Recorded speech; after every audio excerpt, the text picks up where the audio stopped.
Okay, welcome everybody.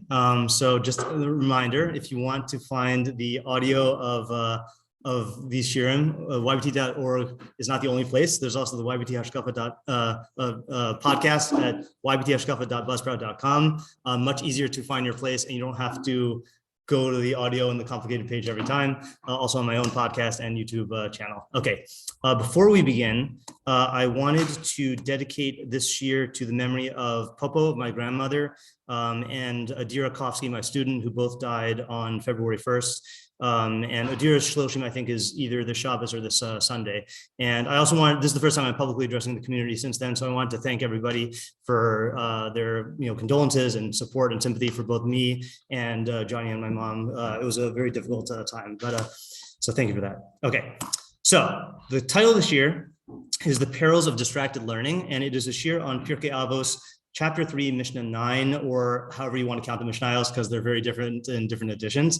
This is an updated version of a shiur I gave for my women's Thursday night Pirkei Avos shiur. So thank you to everyone who helped with that. Alex and Tamara are here, and others as well. I want to start off with just a little. The key to a good Sunday shiur, if anyone ever asks you to give a Sunday shiur, the key is to moderate expectations. Okay, both I learned that from Rav Zach's first Sunday shiur with the defining the scope of the topic, and then making sure people know what they're getting themselves into. So my typical shiur style is 95% of my shiurim are collaborative, and 5% is like a lecture style. Usually my Sunday shiurim are lecture style, where I'm just giving you the ideas and I just take questions. This shiur, I do want to be much more similar to my normal Pirkei Avos shiur style. So I'm going to present stuff, but we're going to really be working on this together. So feel free to chime in with your own ideas and don't feel like you're, disrupting the flow of the shiur. Okay. Objectives, 3 objectives today. 1 is to collaboratively analyze a specific teaching of Chazal about getting distracted during learning.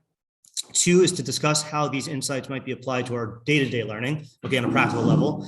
And 3 is to pick up Pirkei Avos methodology tips along the way, which is going to always be a good thing to get when you're learning any topic. And I don't think I've given a Pirkei Avos shiur per se for here. We've done Pirkei Avos, but I don't think I've done a full thing. So plan is going to be to start with a methodological intro, then go to the text and raise all the questions and problems.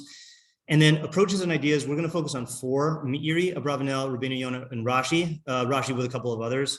Then I'm going to do a brief little blurb on recommended reading in case you're interested in expanding the practical dimension, and then we'll try to summarize at the end. Okay, so number 1 is brief methodological intro. So the question is, who is the intended audience of Pirkei Avos? And it's important to know this because if you are, if Avos is not being written for you, then you should change the way you learn it. So the answer given by the Rambam, quoting Chazal, is this is in the Hakdamah to Shmona Prakim. He says, the sages, peace be upon them, have already said, someone who wants to be a chassid, which I'm not going to translate here. I'm not going to define. The translation, I think we came up with the best translation. Pious feels too religious in its connotation, and Hasidus is much more than that. Extra righteous would probably be the most technically correct translation. Different definitions depending on whether you're in the framework of Tehillim or in Lifnim Mishur Sedin and Halacha. We're not going to define it. Chassid. So if you want to become a chassid, you should fulfill the words of Avos. Or the teachings of Avos. Rambam goes on, he says, we have no level higher than Chasidus except for prophecy.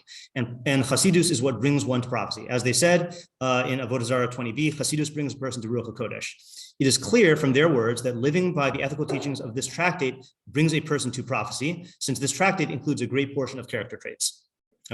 So plain pshat in the Rambam from Chazal. Hold on a second before I summarize it. Contrast this with, let's say, another good book, Mishlei, right? Mishlei explicitly states who its audiences are, and it says, I forgot to highlight all the terms. Laseis in Perek Aleph, Psukim 4 and 5. Laseis le'pesayim arma le'na'ar das umzima yishma chacham Yosef lekach v'navan takbulas yifneh. To give cunning to naive simpletons, knowledge and scheming to a youth. A wise man will hear and increase learning, and a man of understanding will acquire strategies. So it spells out exactly who the audience is, and there are 4 different audiences minimum in Mishlei, at least 4 main audiences. But with Pirkei Avos, then the audience is someone who wants to be a chassid. So plain pshat, According to Chazal and Bava Basra, then the primary audience is the chassid in training who aspires to reach the level of nevuah. Okay, that's just what the Rambam says. Now, question is, before we go to the question, my favorite example of this, and I think this is the first time I realized this in practice, was I was actually giving a shiur to Migdal a couple years ago, and it was in Pirkei Avos chapter 1, mishnah 15. Shammai Omer Aseh Torah Keva. Make your Torah. Kev is hard to translate. Permanent, established, fixed. Okay. So if you look at Rashi there, Rashi says, Aseh Torah Keva, what does that mean? Shelo tehe kovei itim l'Torah. You should not establish fixed times for learning. Ella kol hayom tasana alacha keva. You should make the entire day fixed for learning for you. Now, if you look in the halachos, right, in the Torah and the Shulchan Aruch, you'll see that the basic halacha is you should be kovei itim l'Torah, right? So if a person, and this is clearly talking about surpassing that, going beyond kovei itim l'Torah. I think if any of us tried to, whatever Rashi's idea is, if any of us, most of us, tried to implement this, to not make set times for learning, and we just tried to learn all day long, we're just gonna fail. We're gonna burn out. So this is an example, a cautionary tale, that just because you see something in Pirkei Avos does not mean that it's for you necessarily. Okay. So the question then is, what about people who are not on this level of the chassid in training going to nevuah? Is Pirkei Avos irrelevant to us? If it is relevant, how do we gauge that? Okay. So the most recent answer I read in this excellent book, which I recommend to everyone, Maimonides' Life and Thought by Moshe Halbertal. The first part is a biography of the Rambam with an intellectual history, and then he basically goes through systematically each of the Rambam's major works and says what the Rambam's major chidushim were. I was recommended this by David Rindy via Rabbi Ginsburg. Very, very good read. So in this book, he says on page 148, 149, in the section, the ethics of virtue and ethics of obligation, a way of life encompasses more than a community's shared beliefs and duties. It includes as well a notion of an ideal human type whose characteristics are recognized implicitly, if not explicitly. For example, various cultures sometimes generate a normative mood, be it melancholy or joyful, and sometimes even a normative way of walking in the public square. Should one walk slowly and calmly, or is it better to walk briskly, conveying a sense of urgency and busyness? Should one's head be held erect, eyes looking forward, or is it better to adopt a more modest attitude with eyes lowered? A particular sort of choreography, of course, is not always shared by the entire community. That of men will differ from that of women, for example, and that of the wealthy will differ from that of the poor. A change in the community's basic values will sometimes bring about a significant change in the qualities that are considered admirable.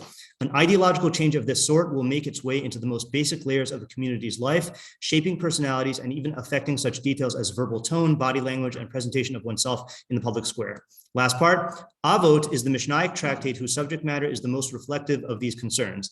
It does not formulate behavioral prohibitions or requirements, as do the other tractates, nor does it present creedal dogmas. It depicts a personality, more accurately, several personalities, and tries to construct a human model on the basis of their qualities and inclinations. So summarize here.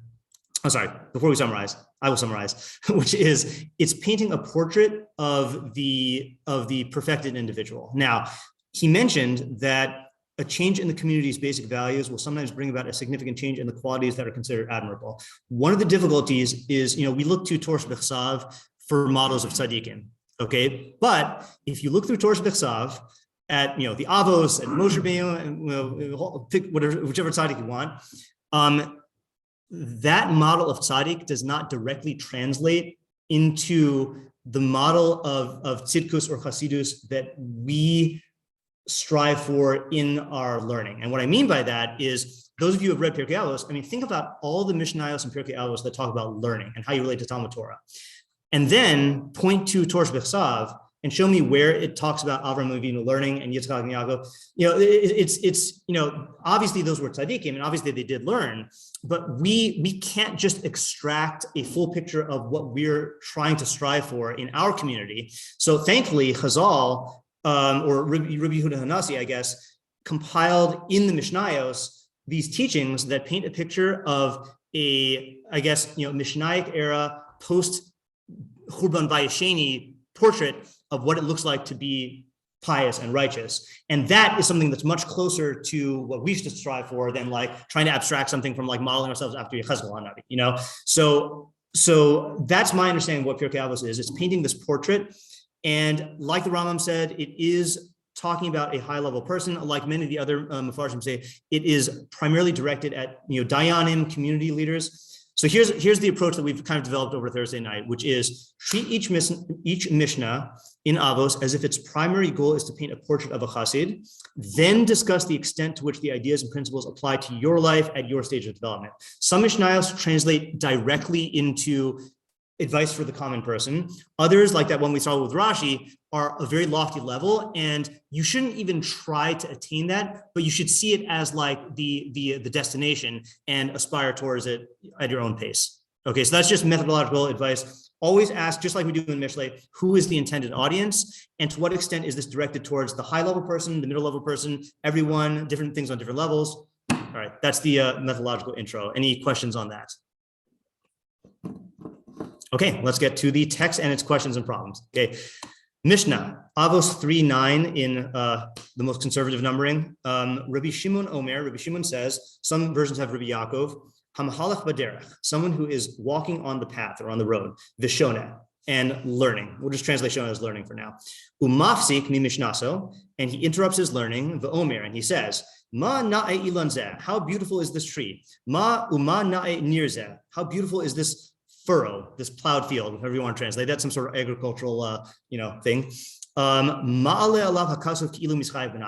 Scripture considers it as if he incurred liability for his soul.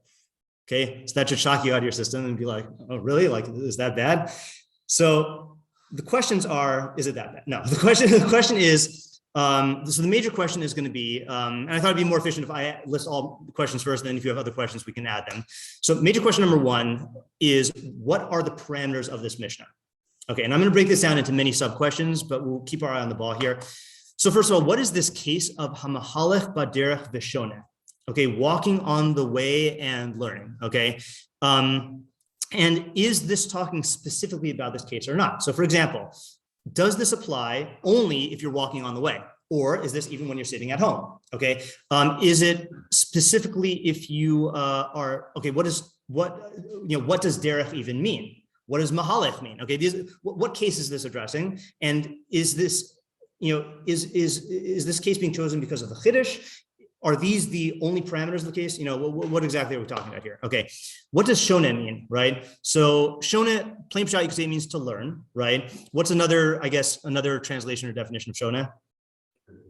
Repeat, right? Reviewing, right? So I think there's two Rashis on Vishinantam, right? There's the make it sharp in their mouth, like a sort of a qualitative understanding, and then the other one of repeat, or like mishnah. So is it talking about learning or is it talking about reviewing? Sometimes you'll see Chazal say, kore v'shoneh, and kore means learning Torah v'chsav, and shoneh means learning Torah v'al-peh. Is this talking just about mishnayos, right? So what does shoneh mean? Sub-question 4, what does mafsik mi mishnaso mean? Is it talking about mentally, you look at the tree and you think this to yourself? Does it mean verbally, you say this to your friend who's next to you? Also, that's part of the question in the case here. Are you talking to someone else? Is it just, are you alone? And how long of the hefsek constitutes hefsek? It doesn't mean you're having a whole discussion. Is it even this one phrase? Why specify ma na'e ilan zeh and ma na'e nir zeh? Seem like kind of weird examples. Okay, trees are very different than plowed fields. What else is or is not included? I think it would be a far stretch to say that these are the only two things that make you liable for your soul. So we can assume that this is a category. What is the category? Okay, and why these two examples? What would the author of this Mishnah say if you weren't learning at all and you made such remarks, right? It's talking specifically about if you interrupt your learning. What if you're just like hanging around, just taking a nature walk? Are you also not allowed to say, like, is that even worse to comment on the trees? And similarly, are there ways to be mafsik in a similar manner, which would not be problematic or even be praiseworthy? So for example, we know that Avas Hashem is attained through contemplation of the Chachmas Hashem in nature, right? So if you look at this tree and you talk about like Chachmas Hashem, is that also liable for your soul? Or is it just talking about the aesthetics, Or let's say, there are brachos that you say on seeing, certain types of trees in blossom for the first time. Are there ways, or let's say if you are starving and you're like, hey, there's an apple tree like with beautiful apples and I'm going to take one and eat it, what are all of this is really what are the parameters? Okay. And I'm sure you can come up with more questions, but what are the parameters of the Mishnah? We need to know what we're talking about. Okay. Question 2 is what is meant by ki'ilu mischayev b'nafsho? Okay. Now, if you, here's another methodological tidbit here. So If you look at the Mefarshim, you'll find some Mefarshim who care a lot about which mishnayos came before and which mishnayos come after, even to the point where some of them treat each mishnah as like a explanation of or a dialogue between the various Tanaim. Okay, I mean, that only technically works if you're in the same era, but sometimes they say that, someone came along later and elaborated. So if you look a few mishnayos earlier, first of all, our mishnah says at the end, Ma'ale alav hakasuv ki'ilu mischayev benafsho. Scripture considers it as if he incurred liability for his soul. Okay, but a few mishnayos earlier in 3:5, it says Rabbi Chanina ben Chachinai Omer, Haneor Balayla, someone who is awake at night or stays awake at night or stays up all night, V'hamahalach b'derech yechidi, and one who walks on the way alone, V'hamafana liable levatala, and one who turns his heart to batala, to nonsense, to frivolous things, Harezeh mischayev benafsho. Then behold, he is liable for his soul. Okay, so you notice two different lashonos, right? So the question is, ours says the pasuk considers it as if he is liable for his soul. The earlier mishnah says, behold, he is liable for his soul. So what's the difference between those two expressions? Okay. Also, is this a punishment or is this a natural consequence? And if it's, and either way, is this in olam hazeh, olam haba, both? All right. 3, what is the difference between this phrase of mischayev benafsho and similar phrases in Chazal? Chayev kares, chayev misa. I'm sure there are a couple other ones that I'm not thinking of right now. So what is the implication? How much do we read? Is nefesh the biological life? Is it the eternal? These are all lumped under this one question here. Okay. Main question number 3. Which pasuk is the source for this teaching? Well, you'll notice that the Mishnah did not quote a pasuk. It just says Ma'ale alav hakasuv, which plain pshat means that the pasuk considers it. And if you look at the next Mishnah, which is in 3:10, Rabbi Dostai Rabbi Yanai Mishum Rabbi Meir Omer. So according to this version, Rabbi Dostai Rabbi Yanai in the name of Rabbi Meir says, Kol hashachech davar echad mi-mishnah, so Ma'ale alav hakasuv ki'ilu mischayev benafsho. Okay, so anyone who forgets one thing from his learning, don't panic yet. Okay, one person who forgets one thing from his learning, Scripture considers it as if he is liable for his soul. Shenemar, as it says, Raki shamar lecha ushmor nafshcha ma'od. Be very careful for yourself and guard your soul exceedingly. Pentishkach esa devarim asher ra'u einacha. Lest you forget the things that your eyes saw. That's in Devarim 4:9. Yachol afilu takfa alav mishnaso. You might think that this is even if you were overpowered by your learning. Tamalomar. The pasuk tells you, "Ufen yasuru milvavecha kol yemei chayachal," lest you remove them from your heart all the days of your life. Ha enu mischayev benafsho ad sheyeshiv v'yasirim milibo. You're only liable for your soul if you sit and remove them from your heart.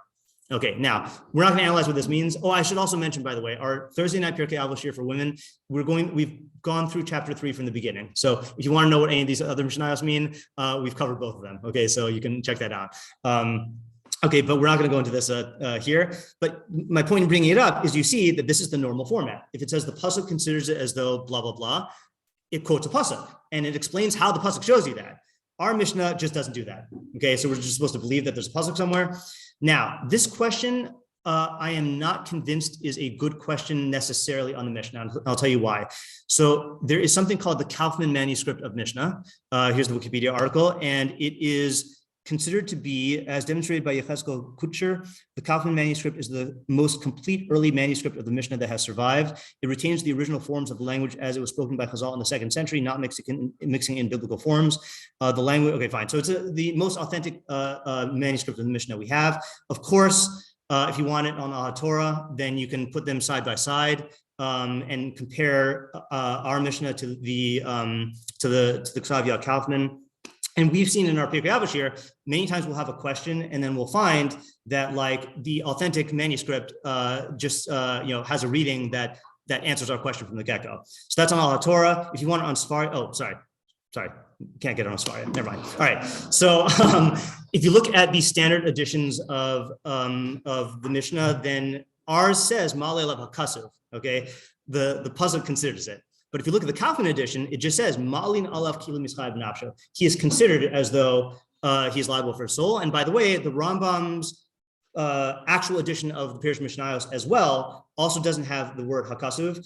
And unfortunately, the Rambam doesn't comment on this Mishnah, but we have from Kafech the manuscript that the Rambam uses. So I'm not convinced that this is a necessary question to answer, but you'll find that the Mefarshim, many of them did have this version and they did try to answer it. So if we can't answer, we're not going to lose sleep over it, but there are answers. Yes. Even with this manuscript, the question just becomes, is considered, right? So correct. So here we do have to differentiate between harezeh mischayev b'nafsho. We still have to answer our question number 2, right? What's the ilu mischayev b'nafsho versus mischayev b'nafsho?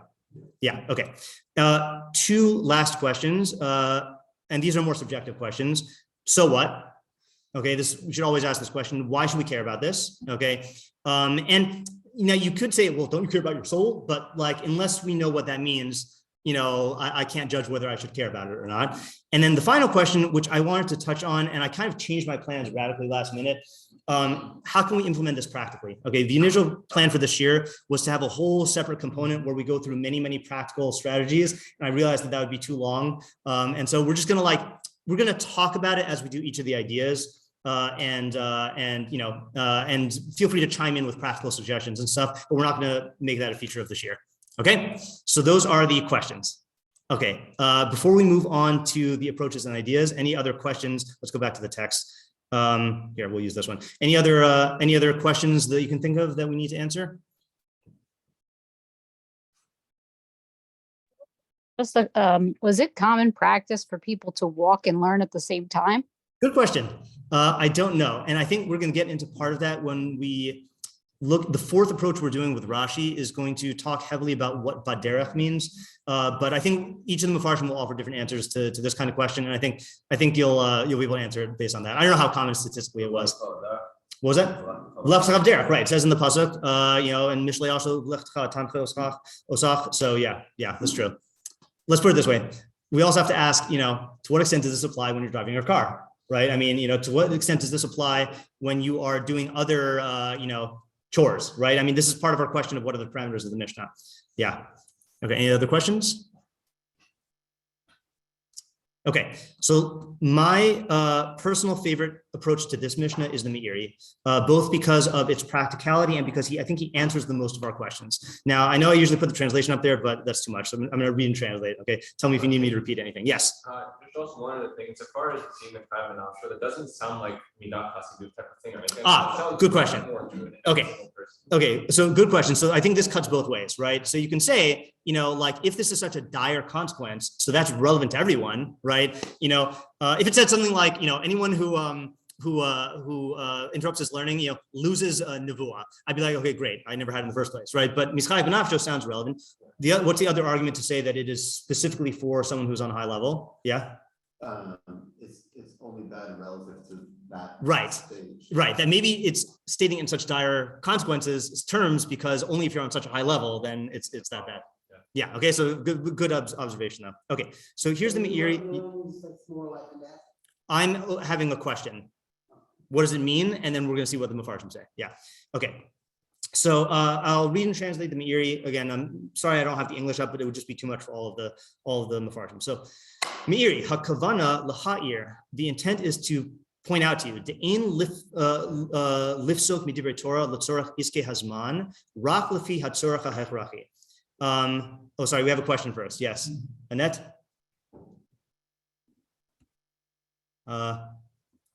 If that's a question, your hand is raised. All right, interrupt me if you have a question. I don't know if you're having problems with your audio. Okay.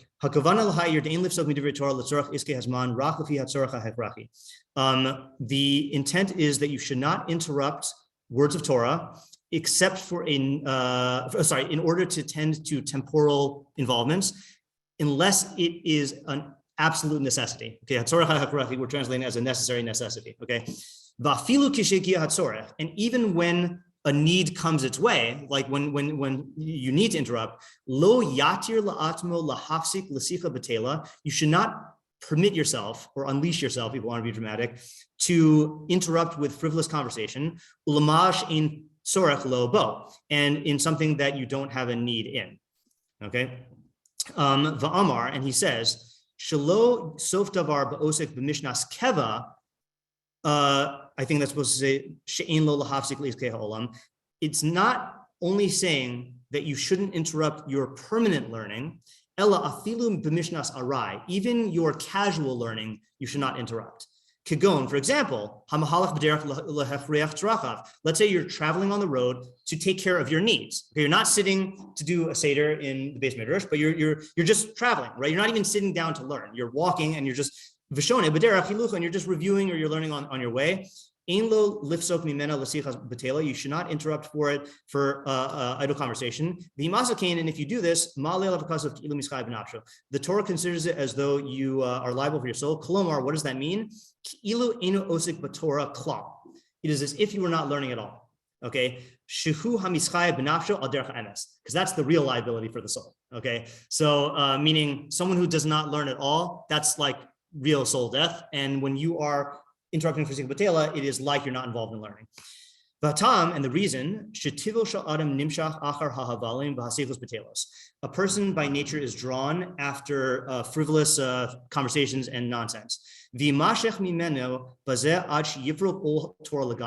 he'll be drawn after this to the point where he casts off the yoke of Torah entirely.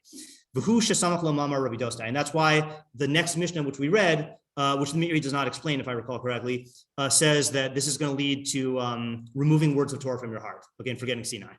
Okay, so there's a lot here, okay? So let's go through, let's go through, how did I do this?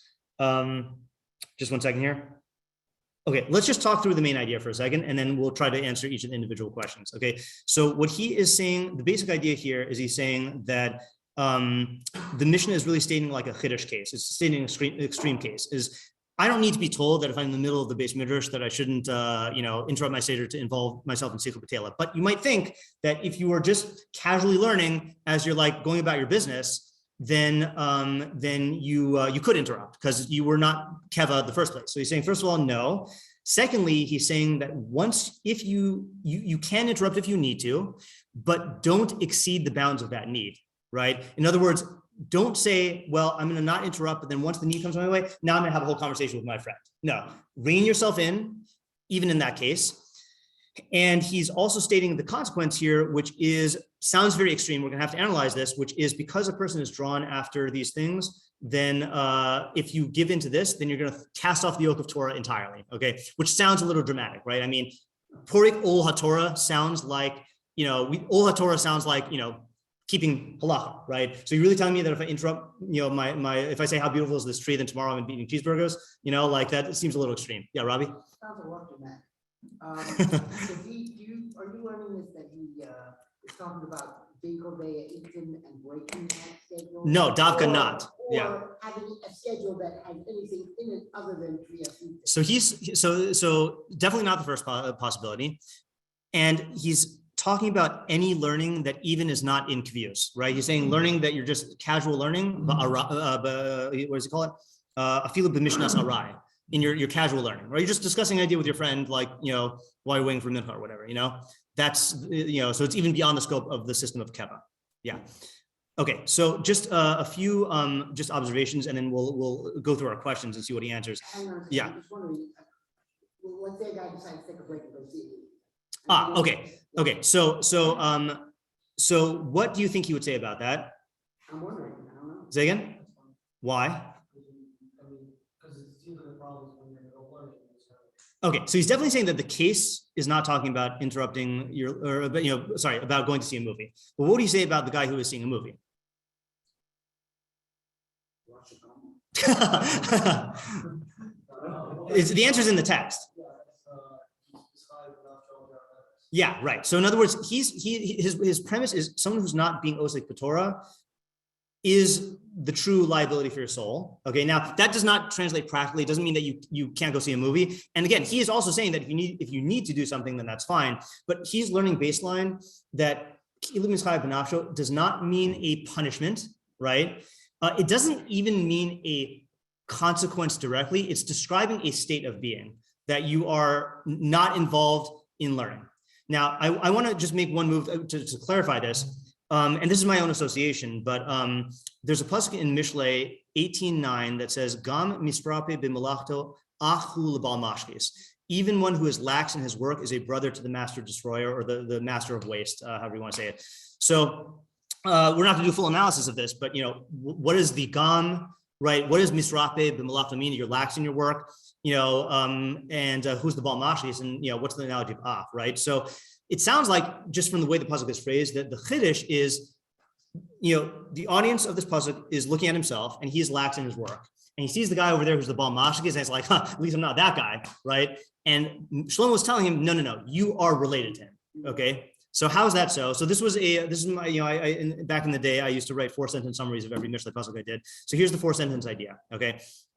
If master destroyer is someone who actively brings about destruction, then a brother to the master destroyer is someone who causes the same level of destruction in a different manner, in this case through passivity or laxitude. I don't know if that's a word, laxness, okay?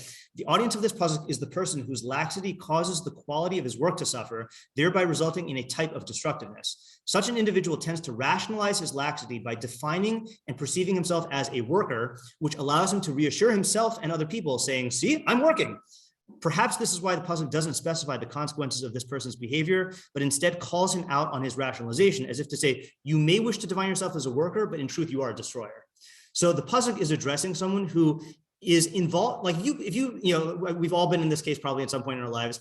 You have a paper to write, or you have a test to study for in school, and you designate 3 hours, and you go on your computer and you're like typing your paper, and then you're like going on all these other, YouTube or whatever, and if someone says, either yourself or someone says to you, aren't you supposed to be working? Like, I am working, because we like to feel like we could label ourselves as being busier as working than we are working. And this is calling him out and saying, no, not only are you not working, you might actually be causing destruction by your laxity, okay? And this, I was reminded of this because I think that is the same person that the Meiri's idea is speaking to, someone who is, he would never interrupt his Seder to have frivolous conversations, but like he's walking on the way and he's learning, and he's coming on the tree and he's like talking about something he saw.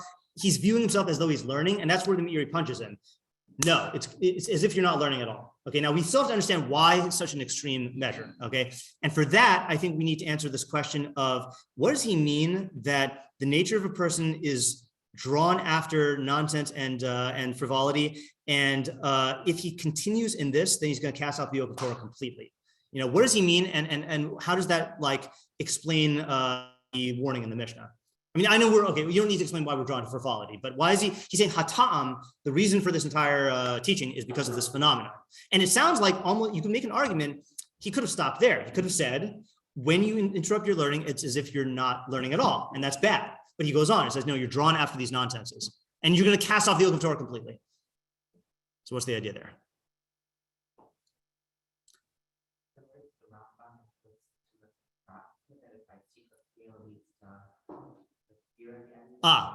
Good connection. I didn't think about the Rambam at the end of Tumas Saras. Yeah, meaning that there is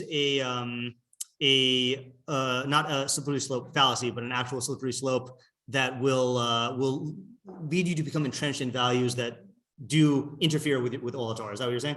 Okay, good. Yeah, that's a beautiful Rambam if no one has seen it. I mean, again, I think everyone in yeshiva should have a seder in looking through the ends of every section in the Mishnah Torah. Not all of them have the treasures, but you can find them, and they're treasures, and they last with you. So that's and you need to review and keep them at the tips of your fingers so you can think of things like that. Okay, so that is definitely one approach to take. Okay, and we have to explain how that works in detail. So that's a good idea. I'm just I'm not going to go into that particular Rambam right now, but good approach. Okay, so here's what I was thinking. Okay, and again, even though this is collaborative, we do have we have an agenda here. So it reminded me of, I couldn't find the actual midrash, but the Ramban quotes this midrash on Bamidbar Yud Lamed Gimel that says Vayisu Mehar Hashem Derech Shloshes Yamim, that Bnei Yisrael traveled from the mountain of Hashem for 3 days. And the Ramban says about Inyan HaMidrash Hazeh Matzu also Ba'agada Shenasu Mehar Sinai Besimcha Ketinuk HaBorech MiBeit HaSefer, that they left Sinai like a kid who's fleeing from school, right? And we know that feeling as well, right? So my understanding of this Meiri here is there's really two harms that you're doing. One is you are pausing your Torah, okay, which is going to be mischayev b'nafsho in the immediate sense. It's as if you're not involved in Torah. But here's the other thing: there is a part of you that actually wants to run away from Torah, right? There's part of you that actively wants, whether it's to not be involved in learning, whether it's not to be confronted with Chachmas Hashem, because that brings to mind the objective reality of Melech Malchei Melachim, whether that's because the area that you're learning is involved in what do you call it, has practical applications, implications that are going to affect the way you live, whether it's because you have mishleic laziness, which means that you can't tolerate immediate pain and conflict, or you have mishleic taiva, which is you are drawn to immediate pleasures. The point is that you're giving into this part of yourself that will, if you give it an inch, it'll take a mile. Is that the idiom? I think something like that. That once you give into that, you have to realize it's not the same thing as like, you're eating food and you take a break and you go back to eating food, because food is pleasurable and you don't really have much opposition. Torah is pleasurable, but you have a lot of opposition. So that's why you need these excess safeguards of, I'm only going to interrupt for a tzorech hechrachi. And when I interrupt for a tzorech hechrachi, I'm going to not give free rein to it, and I'm going to rope myself in and come back. And even something that is like, innocuous, like commenting on the beauty of a tree, can take you out of that mindset. And you're feeding the part of yourself that wants to cast off the yoke of Torah. In other words, I do think that this is stated in hyperbolic terms for the rhetorical effect. I'm not discounting what Alex said about like it could lead to disintegrating your relationship with Torah, but I think that that's just a harder sell for me. You're giving into this part of you that wants to cast off Torah, and that's why you have to be very, very makpid when it comes to like interrupting for even something innocuous. You have to like get back on track really, really quickly. Okay. So you know what? I'm beginning to think. All right, let's see if let's just really quickly run through these answers and see what he says. What is the case of Hamlet Derech? Casual learning, right? 2, is he talking specifically about this case? No, right? This is just the extreme Chiddush case. 3, what does Shona mean?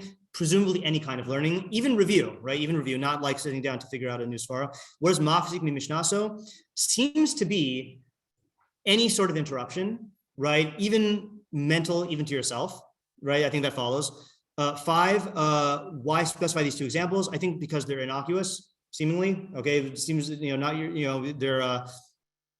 frivolous also, right? There's no purpose. 6, what would the author of the Mishnah say if you weren't learning at all and you made such remarks? So that's an interesting thing. That's like Robbie's movie question. There are harms in not learning, but that's just not what the Mishnah is talking about, right? That's just, fine, you're not involved in learning. That has its own cost.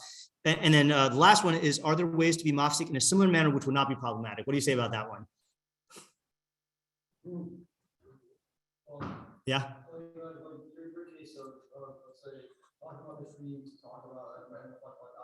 Yeah. It seems like from the hearings, yeah. Right. That you're still in the Derech Avos, even if you're not learning per se. Exactly. Aside from the knowledge that is learning, yeah. You're still within the framework of Derech Avos. Okay, good. So I think that is, even though the Meir doesn't talk about it, I think that is a solid answer. Is he's really only talking about types of interruptions that are not for a need and that are hevel and sicha b'tela. If you're involved in commenting on the tree or anything else, and that is part of your chachmas Hashem, so then you're not partaking of this problem. Now, it might be another type of problem if you distract yourself from one sugya to do another one. That's not what he's talking about. That's not mischayev b'nafsho. So I don't think that I think this happens many times, is that, you'll get distracted with another question, another sugya. You don't have to like clamp down on that, So I think that this is a good thing. I think that's a good answer. He does not talk about the pasuk. Okay. He does say the ki'ilu mischayev b'nafsho. Sorry, we didn't get to the pasuk yet. Ki'ilu mischayev b'nafsho. He's acknowledging you're not literally chayev for your soul. It's just that it's like you're not developing your soul, right? You're not involved in learning. Is this an onish or natural consequence? What would you say?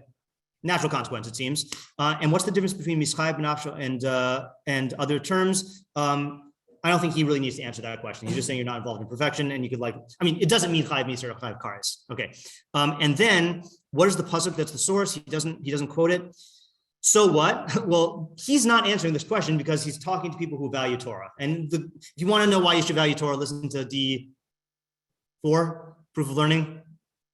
Or which one is it? I don't know which one it is. Okay, right. We're not talking about that. Now, how can we implement this practically? So the reason why I want to lead with the Meiri is I think this is the most relevant thing, because I think a lot of us do check our phone, during our learning. and it is partaking of this problem. We're not going to go again. I decided to not go into the in-depth practical strategies for this, but just to name a couple, I know people who will I'm in many ways, I'm very fortunate. I was the in-between generation that when I came to yeshiva was the last year that people didn't have cell phones. Like my year, a little before, a little after. And so it was just never a problem that we had our phones in, and they weren't smart either. They were dumb phones, right? So we didn't really have our phones with us during learning. Now it's just very, very easy to have your phone on you. So I think I think there's absolutely no reason to have it in shiur. I mean, that people who are in my shiur know that, that you shouldn't have your phone there. But if you're going to have it with you, put it at least out of sight, if not out of the Beis Midrash. I think people don't take advantage of the types of focus mode. Android has focus mode where you can basically disable any apps that you want. And so when I sometimes know that if I'm going to be tempted to check my phone, I'll put it in focus mode and I'll only leave open things like Wikipedia if I need to look stuff up, or Google Chrome, but it will shut off WhatsApp. It'll shut off all these other things. There are apps that you can install if you need discipline from other people, make it so that only your friend can unlock it. There's lots of these things. We could talk about that if you need to. Simplest thing is just remove the stimulus, But I think what this mishnah speaks to is it really like, it doesn't look so harmful, right? But you're feeding the part of yourself that wants to flee learning every single time you do that. And we're going to talk about more harms as well. I'm just saying the immediate harm here. So I think it's just something that I'm happy to talk strategies, but you need to find your own strategies. How much is this a problem for you? How much is it not? I'll give you another example. Hopefully whoever is going to comment remembers what they're going to say. So I tend to have two tabs open on my browser at all times. One is Gmail and the other is Facebook. Now, the reason why I needed Gmail was because when I was in a high school teacher, all of the homework assignments were through Gmail, and I would respond to them, to questions and stuff as it came in. I realized I don't need to have that open during my learning, right? So there's no reason anymore. And then Facebook, the reason is because so much of my Beis Midrash involvement is on Facebook, is in all the Facebook discussion groups where I'm constantly asking questions and constantly getting answers and discussing things with people. But I see that sometimes it could take take away from my learning. So the rule I've imposed upon myself during my Sidarim is I will only open those two things on the half-hour mark, right? So at 11, at 9:30, I'll check and then I'll close it again. At hold on a second, I'm gonna mute this. At 9:30, I'll check. At 10 o'clock, I'll check, but I will not allow myself to do it in between, and I won't allow myself to cut corners unless there is like a pressing need, that is like the Meiri's case, So the point is, you need to come up with your own strategies for handling this, And I think the illusion is you convince yourself that it's necessary. Like if you have work, you convince yourself I need to be reachable. But do you? Like, if you're on call and you're a doctor, then yes, I think we would admit that you need to be reachable. Do you need to be reachable this minute? Or can you say, like, I'll check it every half hour, or something like that, or like, what happens if you don't check it? All right. So I think just little ways of thinking and strategizing like this is the way you translate this Meiri into practice. Okay. If there was a question, then I'll take the question now. If that was just an accidental unmute, then I won't. Yes. Yes. Isn't there a difference, though, between being involved in learning generally and getting distracted versus actively thinking? Aren't they addressing the interrupting that very painful but rewarding process of actually thought, right? The focal point. I mean, when learning as an activity in an active way, that's the thing I think that it's addressing, is jumping ship from that effort, which everybody resists. It's a challenge in general to get a mind to go through that exertion exercise. Right. And that's the time when it's always looking for any distraction in a sense.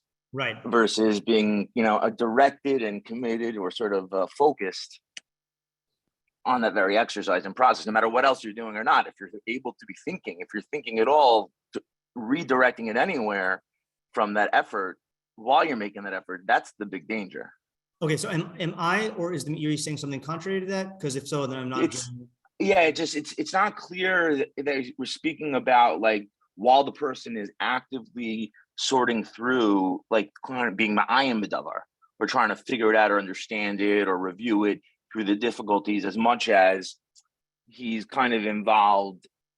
It's not a question of what level of what's he involved in that he's getting distracted from. How engaged in it? So it sounds, for me, I mean, the Miri doesn't go into depth of it. It does sound like he is talking even casual learning, Mishnah's arai. I mean, to me, that could even be superficial or review. I don't think he's talking about being in depth. I don't think he's limiting it to that. Of course, if you interrupt that, then that's really bad. But yeah, I think so. Okay, any other questions on the Miri? Okay, we're not. I left this here in case we wanted to write a summary, but we're not going to write a summary. Okay, next, the Abravanel. Okay, so Abravanel, here's another methodological thing. He starts off by saying, Kamosha Achari Zichron Deus Akavi ben Mahalalel. That's the first mishnah in the parak. Rabbi Hanania Sagana Kohanim, Rabbi, I sent in the correction to all Torah there. Rabbi Hanania ben Tradion, Rabbi Shimon, Rabbi Hanania ben Chachinai, Binyan Hadarush Hamasudar Bepergazeh, who Laharchi Adamin Avera. So he basically references all these other mishnayos that are designed to keep you away from Avera. Hevi Miseder Mishnah Mamar Rabbi Chalafta Lahagbil Ulvar Divri Rabbi Hanania ben Tradion, Kamoshi Parashti. So he's bringing in our mishnah to limit and explain what Rabbi Hanania ben Tradion said earlier, which we'll review in a second. This comes after Rabbi Eliezer, who agrees with him. Okay, so that's not going to mean anything to anyone unless you've gone through these mishnayos. The point is that the Abravanel is doing what I mentioned some people do. He's learning the mishnayos as a seder and treating each one as elaborating or commenting on the other. Okay, so what he treats our mishnah as commenting on is this earlier statement of Rabbi Hanani ben Chachinai, who says, if you're awake at night and walking, and one who walks alone on the way, and one who turns his heart to Batala, then you're liable for your soul. Okay, so our mishnah is explaining that and limiting it. It's lahagbil. So what does he say? Since it says someone who's awake all night and one who walks on the way alone and one who turns his heart to nonsense, he's liable for his soul. Rabbi Yaakov explains, you should not learn this as an absolute statement. Don't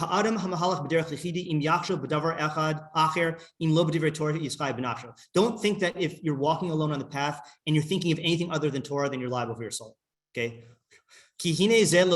That's not correct.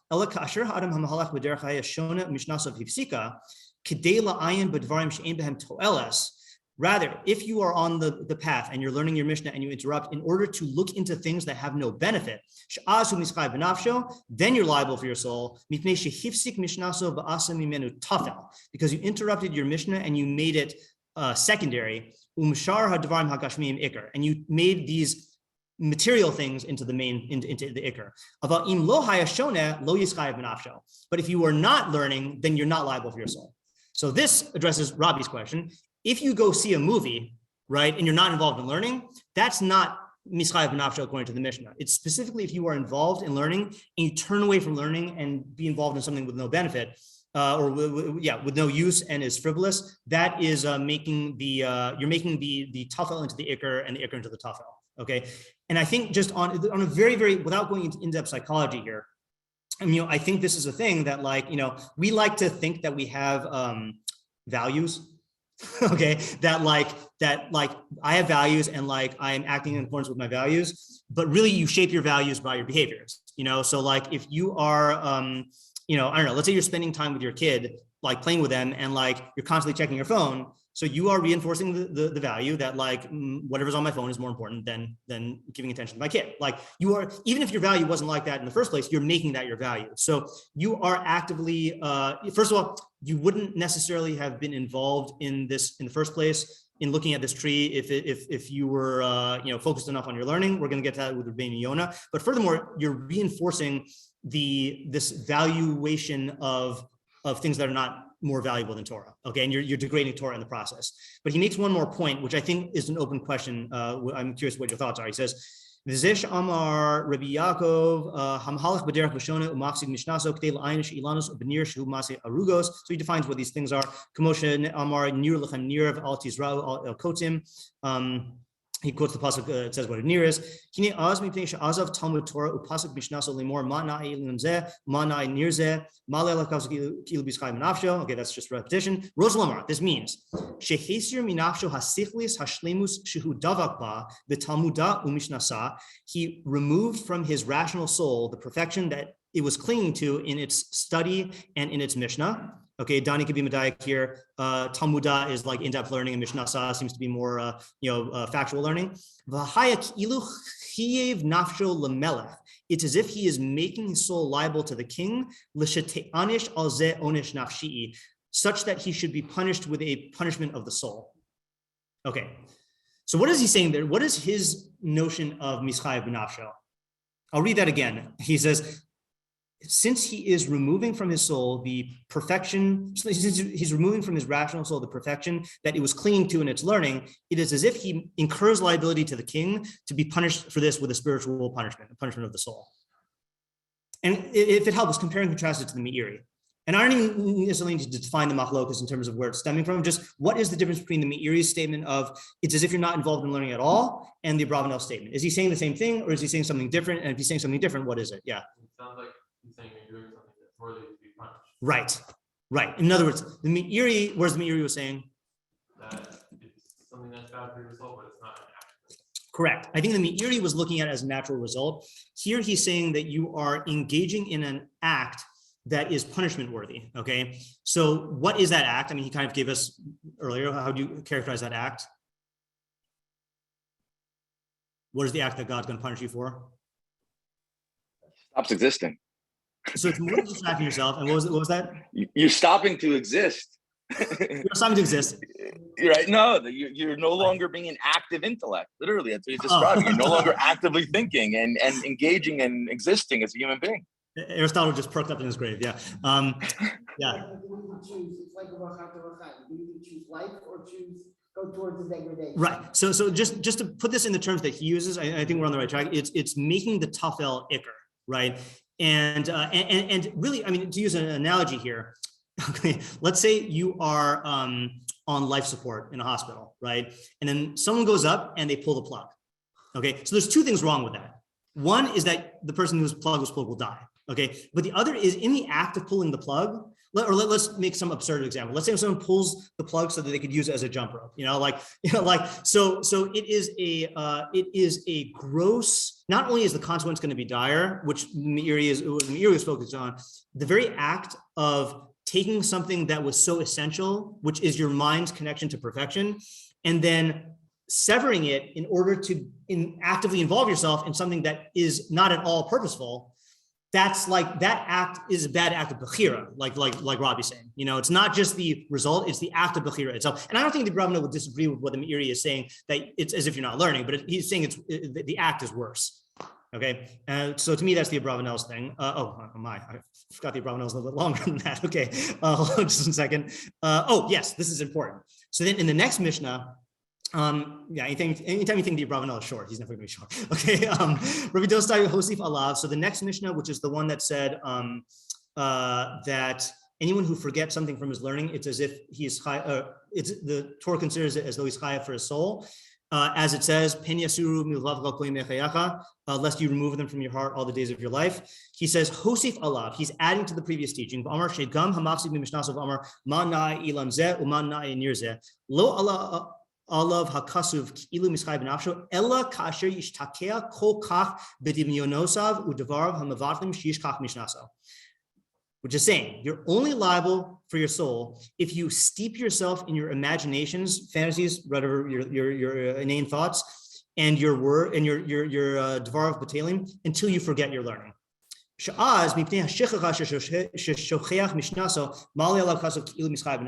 Then, because of the forgetting, that is why the Torah considers it as though you are liable for your soul.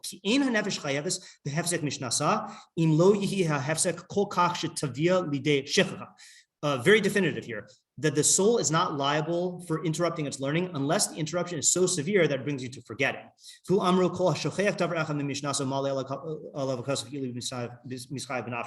why the second Mishnah is adding a requirement. So it's two requirements: it's interrupting your learning for something frivolous, And the sheer, the amount, is you're involved so much that it interferes with your ability to remember your learning. And he quotes the pasuk in Devarim, Raki Shamarlecha, Pentishkach Devarim, Vafilu Shlo Yezo Riyasan. Okay, fine. So it is a qualification of the extreme thing we said before. It sounded like we said before that if you just make a clear decision to involve yourself in something tafel, then that is mischayev b'nafsho. Now, undeniably, that's bad, but he's saying the badness is the point where it interferes with your learning.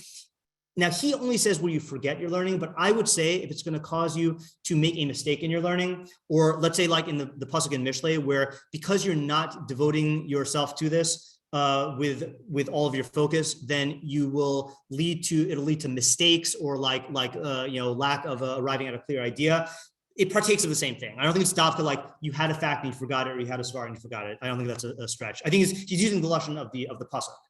Okay, so just to summarize here, so again, like the Abravanel, one of the advantages, even though he's very long, is he answers all the questions. Okay, right? The case of a hamahalach b'derech, he doesn't explain the derech. It just is some interrupting, with something frivolous. Is he talking specifically about this case? No, it's any imagination or talk or mental preoccupation that's frivolous, that you're making more important than learning. What does shona mean? Any kind of learning. What does mafsik mean? He is giving an answer here. It is any hefsek, mental or verbal, that is enough to interfere with the quality of your learning, right? To harm your learning. Why specify these examples? He doesn't really say, other than that they're frivolous. What would the author of this mishnah say if you weren't learning at all and you made such remarks? He says explicitly that it doesn't partake of this problem, right? If you just decide to go on a tree admiring walk, that's totally fine, right? Or if you watch a movie, that's totally fine in terms of this mishnah, right? It's the interruption that is the bad quality. And are there ways to be mafsik in a similar manner which would not be problematic or even praiseworthy? Seemingly, what we said before would apply. You're not making, if you talk about Avas Hashem and Chachmas Hashem, that's not making something tough ikr. He does explain the pasuk, right? He really answers both of these questions, is that you're not literally liable for your soul, but it's as if, because you're being bocher, you're severing your intellectual connection to learning. And the reason the pasuk he quotes, the reason why this mishnah doesn't quote a pasuk is because the next mishnah does, and you're supposed to read them together. Okay, so it all works out. Yes. Clarify just to reconcile the act of severing. Yeah. Right. But then the extent he's talking about. I think yeah. So right. So in other words, this is a much lower bar, I think, than the Miri, and he's saying that if you take a break to comment on something, and then you go back to it, then you go back to learning, that might be bad, but it's not mischayev b'nafsho. Okay, why? Because the barometer for mischayev b'nafsho is that it actually harms your intellectual perfection. Right? Now, if you were to say that the distraction that you partook of harms your intellectual perfection, then he would agree with you. But he's putting it in terms of he puts it in terms of shichacha, of like, you're so immersed in this that you forget your learning. And just to justify my read of the Abravanel a little bit more, he does say shichacha, but earlier he said that is Hasir minavsha sichlis hashlemus shayadavakba. You're removing perfection from your rational soul. So I think the question would have to be, and look, maybe he and the Meiri could talk about this, is Meiri's saying if you just stop learning, you're involved in like the true destruction of the soul, right?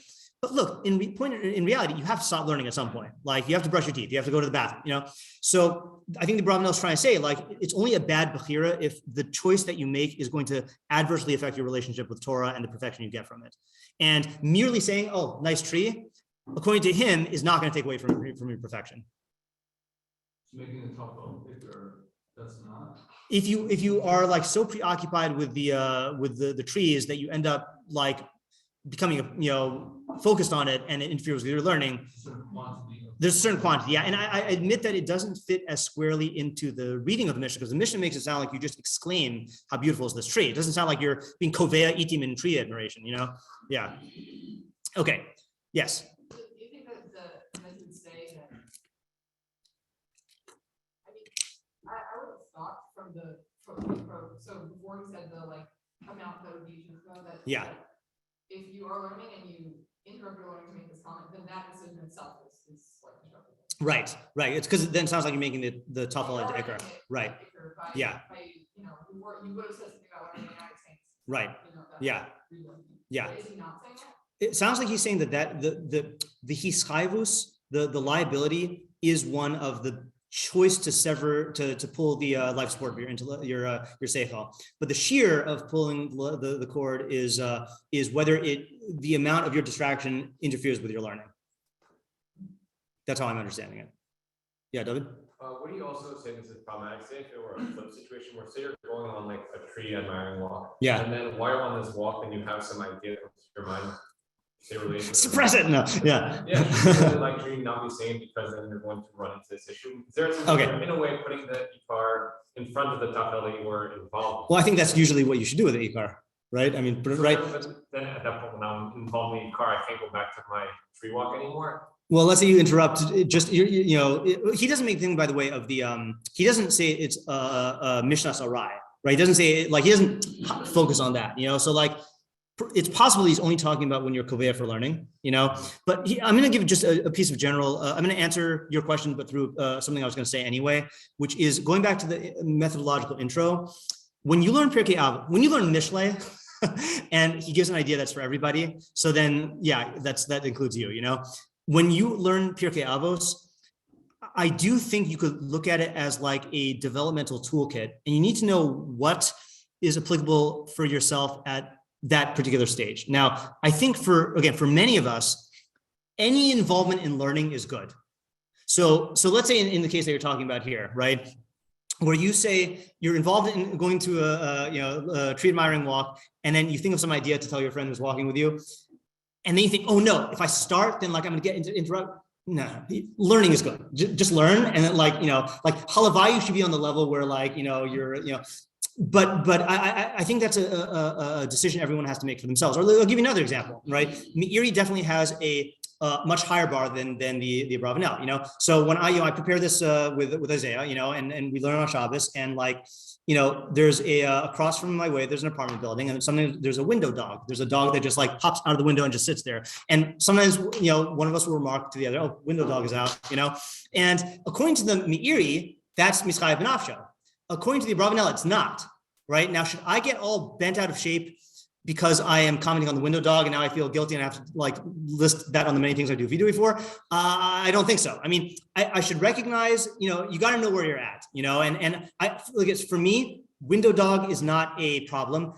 Checking my phone is a problem, so I think you should be very selective and remember where you're at, and don't make the tafel of relationship to learning into the ikar. The ikar of learning is the learning, So I don't know if the answer is, practically speaking, I'm answering your question by saying, yeah, go ahead and talk ideas whenever you want. Similarly, when we were doing this with the, again, this was in my women's shiur, and someone asked the question about especially young mothers with young children have to tend to their kids all the time. So what are you supposed to do? The answer is, yeah, you get interrupted. You can't interrupt, you can't implement this at that time. So does it mean you should stop? Someone asked the question, should I not listen to shiurim if I'm going to be interrupted? I would say that is a bad decision. I'd say that it's better to listen to shiurim and be interrupted than to not listen to shiurim to be machmir on this. Yeah, keep it. Some of the qualifying shiurim being forgetting. Yeah. Sounds a little bit like retroactive, as in you have to get to that point of distraction. Original being distracted is a problem. Right. So, the answer is, in point in fact, yeah, the shiur you only are mischayev b'nafsho when you get to that. But when you're implementing this Abravanel, I think you should think about whenever, let's say you know your chavrusa, and you're whenever we talk about some sports thing, we just end up talking about it for 20 minutes. And that is real harm for learning, right? Because you're destroying 20 minutes of learning time, right? Whereas if you only do it for 30 seconds, then that's not going to reach this point. So going into, with certain types of people, you could talk about something for 30 seconds. I remember Lou Barbanel and Mark Blumkin, or I heard this from Lou. He said that they had, I think he said they had in their chavrusa, they had a rule, which was, they both love politics, but they knew that if they started talking politics, then they would get carried away. So I think their rule, I could be getting this wrong, but that each chavrusa, then Lou was allowed to say one thing, and then Mark was allowed to respond, and then the next time they would switch, and then that was it. So they put a self-imposed restraint on them. Or I would say when I was teaching in high school, then especially 9th grade girls are very easy at getting distracted and going off topic. And so I would often, if I could tell that like they need to get out of their system, I would say, okay, you have 30 seconds, go. And they would talk and I would listen. And if it was in 30 seconds, I'd respond, okay, we're done. We're back to, you have to set these like gedarim for yourself, and you have to know yourself. Yeah, Alex. Okay.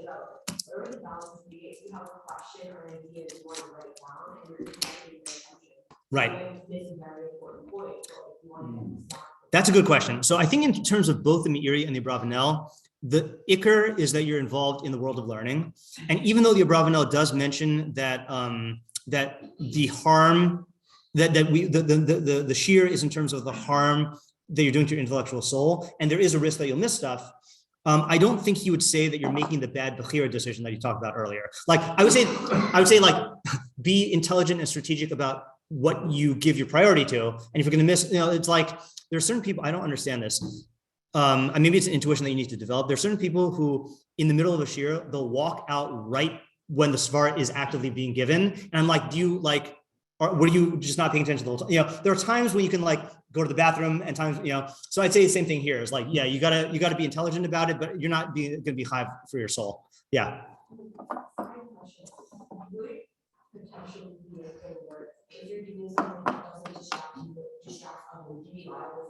That's a good question. I would definitely say that I'm not saying in a halakhic sense, but in a Pirkei Avos advice modeled after halakha, lifting iver is an issue, right? If you put a stumbling block in front of if you facilitate someone else's distractedness, then I think that you're high for their soul. And I don't. It actually has not been a problem so much in the Beis Midrash these days. But I remember when I was in yeshiva, there were certain times of day, certain people who would talk about non-learning stuff, and it would distract everyone. And so we did create a culture where it was socially acceptable to ask another chavrusa that's talking about other stuff, could you guys talk about that outside? I'm getting distracted. I think that's a healthy thing for if you're in a learning culture to like make sure that we're all on the same page for that. And that way, and you say it ahead of time, and you establish the culture ahead of time so people don't get offended, or at least, you minimize the chances. Yeah. Sure. That's okay. No, this is collaborative. Yeah. What about the case of like a teacher who's constantly interrupting to tell a student, like, don't be distracted? Is it worse for the teacher to be in that kind of? So usually, just speaking from experience in a classroom, then you really have to go with what's going to be best for the class.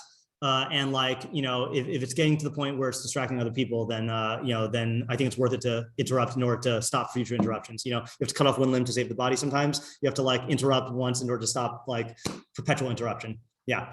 Okay. All right. Let's go to the third. Now, so the Meiri and the Abravanel to me are the two clearest ones. Okay. Rabbeinu Yonah and Rashi, less clear. So I need more help with this. Okay. Rabbeinu Yonah is going to sound a completely different approach. Okay. He says like this, very short. While a person is learning, he should not speak in mundane speech. He needs to stand. Okay, I don't think literally standing. He needs to be in a state of fear and awe or dread before the Torah.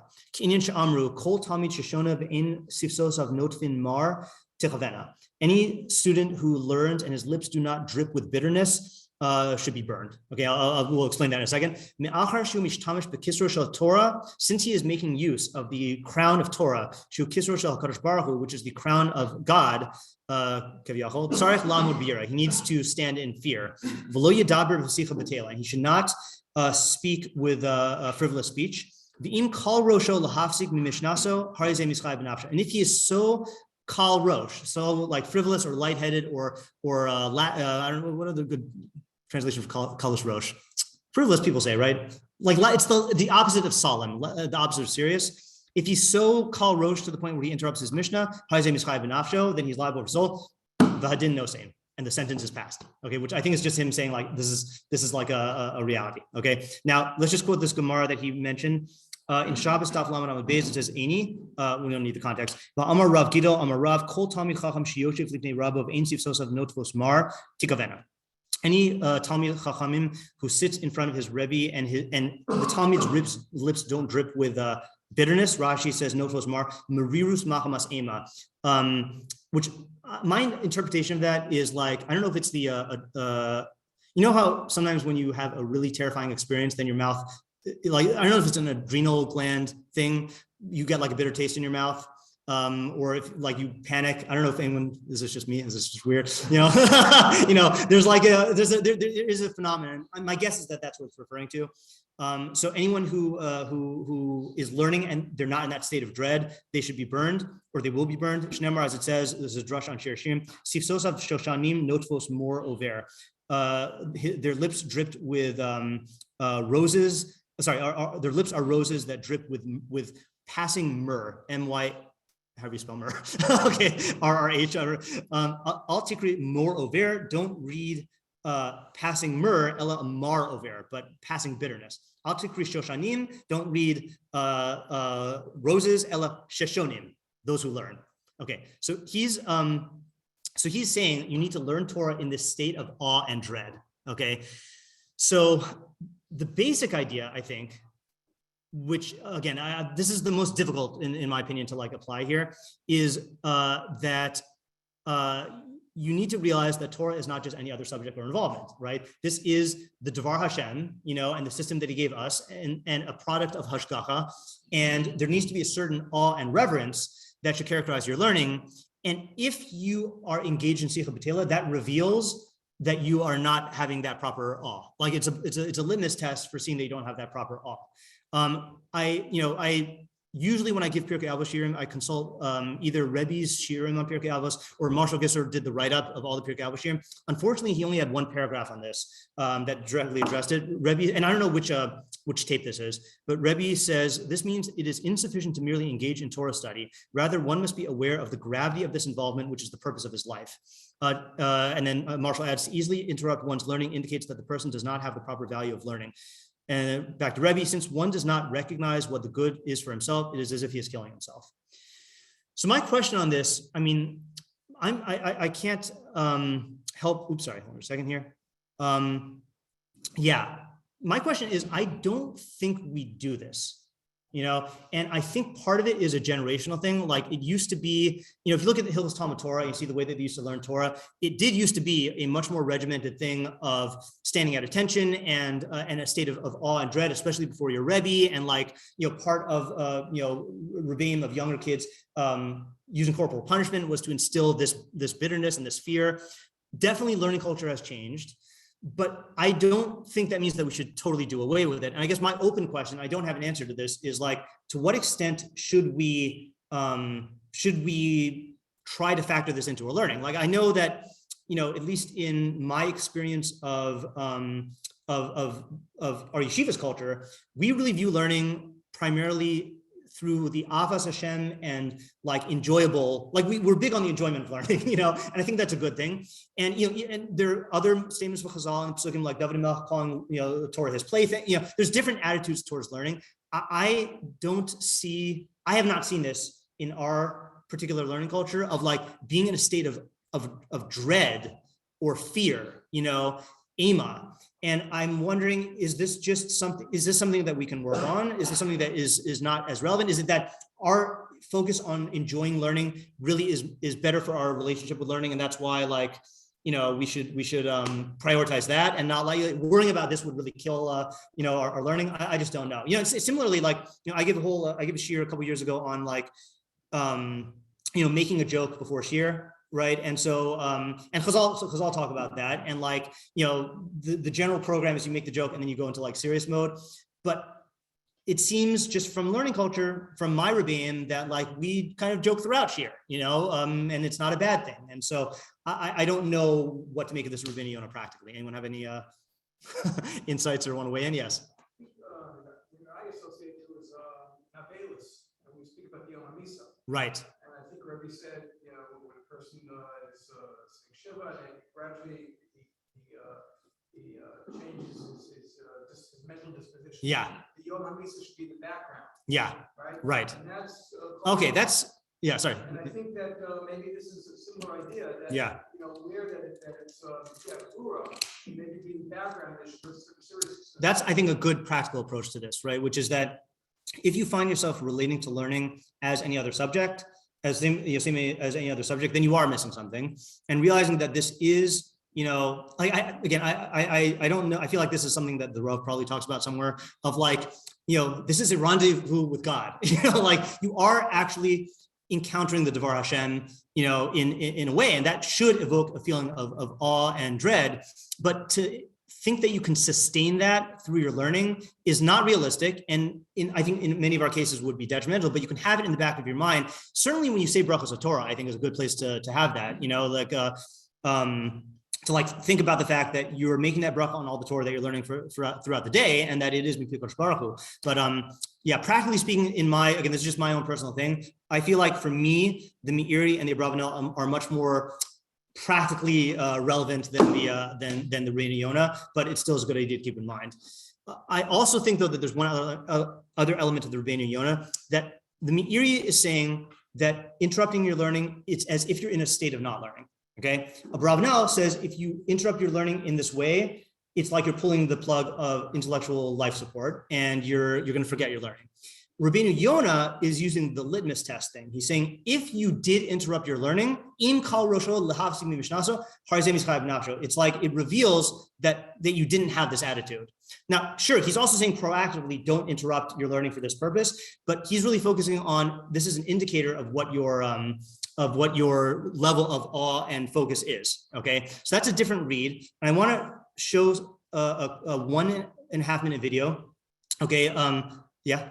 I was just gonna say that Sure. part of the Rabbeinu Yonah in contrast to everybody else, Yeah. all the other ones, Meiri and Abravanel, we're talking about this mission in terms of specific actions that you should not do. Yeah. But this is about a specific state that you should be in. It's not that there is like one particular. Right, action correct. that you should not do. That's a good point also, right? Yeah. This is a state you should be in, right? Yeah, that is and that's also part of what makes it a higher bar. Like, Right. being on guard against doing an action is one thing, but being on guard to preserve a state is an emotional state is a much harder thing. So it's also something that can be carried through, even through certain like actions. Yes, definitely. I think Yeah. you could remark on a tree while still retaining that. state. That's a good point also. Yeah, there's a good point as well. So I want to show you this video now. Just so one other thing, it reminds me also a little bit of the Rambam's description of, let's say, the Navi, the state of awe and fear and trembling, and the enormity of the experience in terms of somebody should, there is nothing more serious. It's as serious as that in life. Yeah, correct. Oh, that reminds me also that there are tools in the halachic system to cultivate this. For example, all of the Nihugei Kavod for Sefer Torah, and the way that you read the Rambam in the end of the Hilchos Tefillin Mezuzah of Sefer Torah, where he talks about how the emotional state you should be in when you're in the presence of the Torah. Take advantage of those states, because that is meant to remind you of this idea that this is the, I don't know what he means by Kisrosh al Kadosh Baruch Hu, but it is the, it does merit this kavod, and like you should, also when you give kavod to your Rebbe, then like you're reinforcing this idea that you're honoring him for his Torah. So these are good like touch points to like maintain, like this. If you don't cultivate this awareness outside of learning, you can't just summon it up in learning. You need to cultivate this outside and find ways to do that. And I think the Nihugei Kavod with the Sefer Torah and with your Rebbe are two good vehicles to like constantly practice this, so that when you're learning, you can like associate back to that. Okay, I'm gonna show a video, which I think anyone who's taken a psych course in the last 2 decades has probably seen. And I'm going to ask, it's gonna be a, I think 45-second experiment, okay? And if you know the answer, no spoilers, okay? No verbal spoilers, no like, so this video, and if you can't hear the sound, don't worry, it'll say what to do. Okay, this is the Daniel Simons and Christopher Chabris.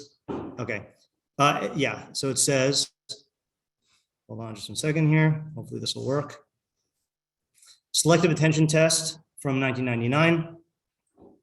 Okay, we'll see if you can count how many times the players wearing white pass the basketball. Okay, so that's the task. The video's slow. Oh, if the video is slow. Hold on. That'll make it easy. No. All right, well, we'll see what happens. Okay, hold on. Oh, no, this is not going to work. It's not going to work. All right. So I'll tell you about it, and it's going to ruin the thing, right? So what happens is when you watch this for the first time, okay, you count all these things, right? And then the big reveal is not the number of basketballs, but you realize that there is a gorilla that walks onto the screen and like stands in the middle of the people and goes like that. And what happens, I don't know if any of you have done this, like you just don't see the gorilla the first time at all, because you're so focused on the thing.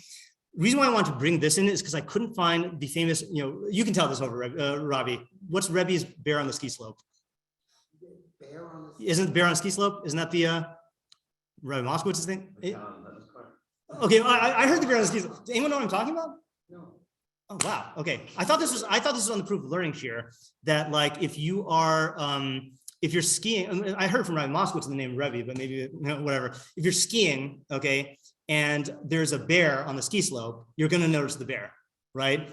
Okay. But one of the things about learning is that you can be so involved in the learning that like you won't be distracted, So I think there is an element of that in, and I think and Rabbi Moskowitz told a story about Rebbe. I don't know when this happened. That everyone was learning, and like the fire alarm went off, and like everyone went out, and like Rebbe was just sitting there learning. He just didn't notice the fire alarm went off, But that's the wrong kind of not sure if there's an actual fire. But so So the point is that I think you'll find that as your relationship with learning evolves, this will be a natural process of maintaining the right mentality, whether emotional or intellectual, while you're involved in learning. And I think we can use this Rabbeinu Yonah because it's a litmus test to like just gauge where are we at in terms of our focus. Not that we do anything different, but like if you find yourself getting distracted repeatedly, and then 3 years later in your learning, you find yourself that you're not distracted anymore.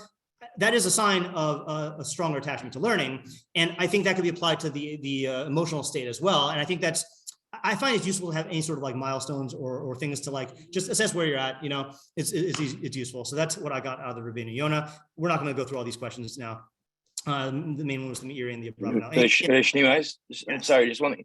The Keser Shel Torah is probably a reference to Har Sinai. The idea that is the Keser Shel Torah of Am Yisrael. And that's how, and the three that learning together in terms of Ashra Shekhinah. But it's the most serious of things that we have as Jews. And, right. Yeah, no, yeah. I mean, there's lots of ideas of Keser Shel Torah. I just meant I don't know which one. I don't know if Rabbeinu Yonah has if it's like a jargon term for him. So I don't know what he holds by that. I should probably look on the Mishnah in Avos where it talks about Keser Shel Torah. I think that's a thing. Okay.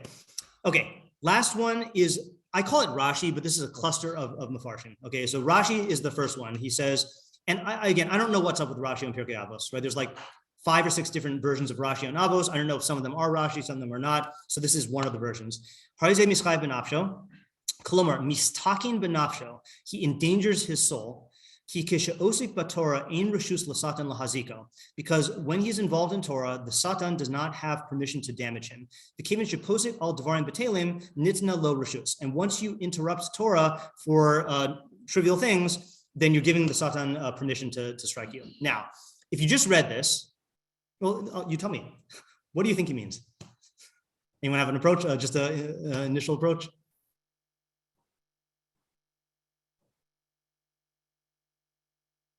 I'll give you a hint, right? I mean, the normal hint is the Gemara in Bava Basra about the Satan.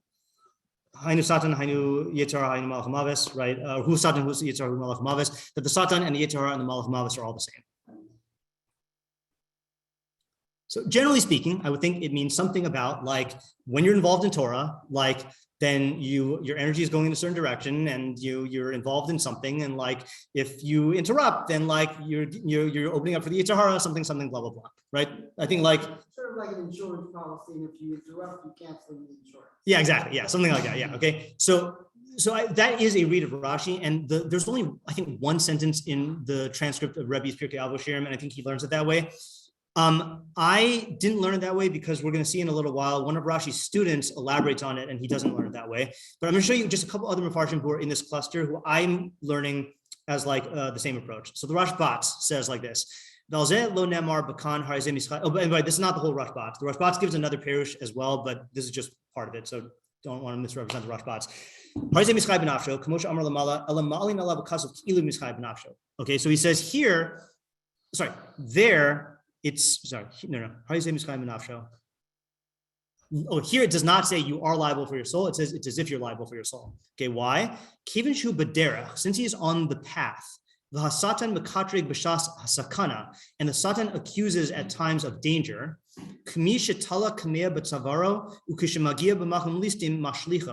So so it's like someone who has a protective amulet on his neck, okay? Or if you don't like the notion of protective amulets, say like a gun, okay? And he gets to a place where there's bandits and he just throws it away. So it's just being foolish, right? You're throwing away the protective thing at the time when you need it the most, which is danger. Torah is life to those who learn it. Someone who interrupts their learning separates from life.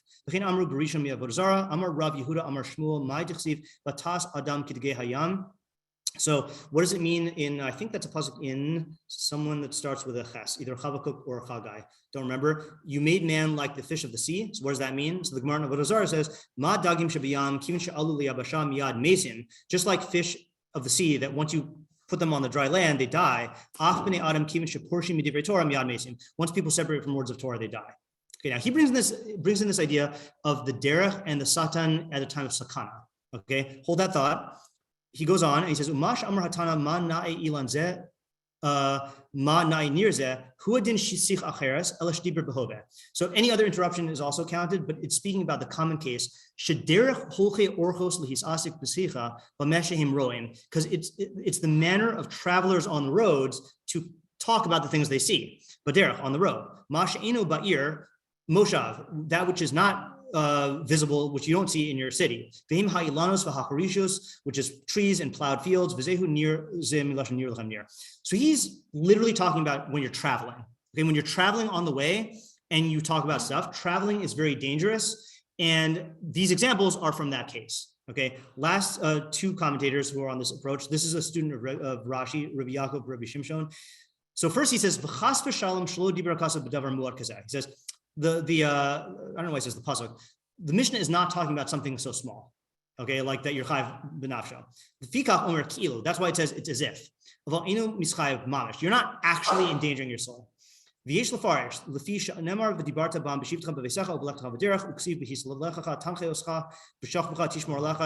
in the Shema, you should talk about it when you sit in your home and when you walk on the way. And in Mishlei it says, when you walk, then it will guide you. When you lie down, it will protect you. As long as a person doesn't distract his mind from Torah, the Torah will guard him. And this guy, since he distracted his mind, he is making it likely to be liable for his life. Okay, one more, and then I'll summarize what we get from all four of them. This is the Midrash Shmuel, who I forgot who that is. The Efshar li lomar b'hioski stam drachim b'cheskas sakana. Since traveling on the roads is a dangerous situation in general, and this guy who's learning Torah, it will protect him. This guy who interrupts, even though he's praising God for the tree, okay, nevertheless, he is liable for his soul, his life. The Satan accuses at a time of sakana, the karahu ason, and he will suffer a misfortune, or he's likely to suffer a misfortune on the path. For this reason, it says if you're going on the path, then the Torah considers it as though you're liable for your life. However, liyoshev babayis, if you are sitting at home,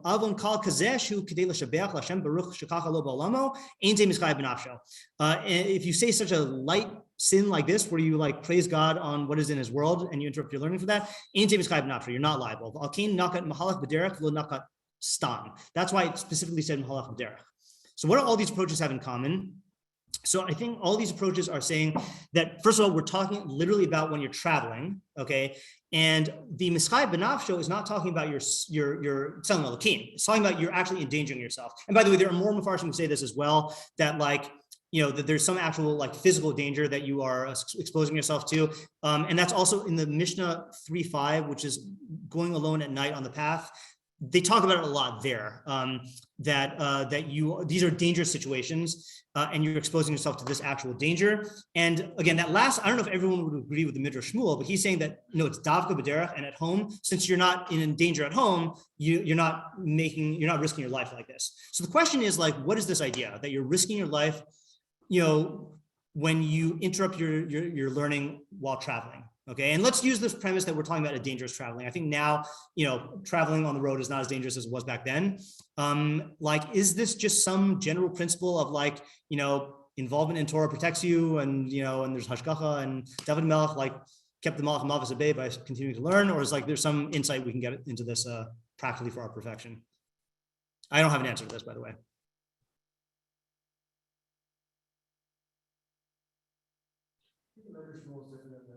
Yeah, he definitely takes it further than the other ones. Yeah, even though it's talking the same scenario, but yeah. Just because I was thinking along the lines of kind of like the Yeah. but more of like insofar as you're still in the realm of like I guess how the view put it. Yeah.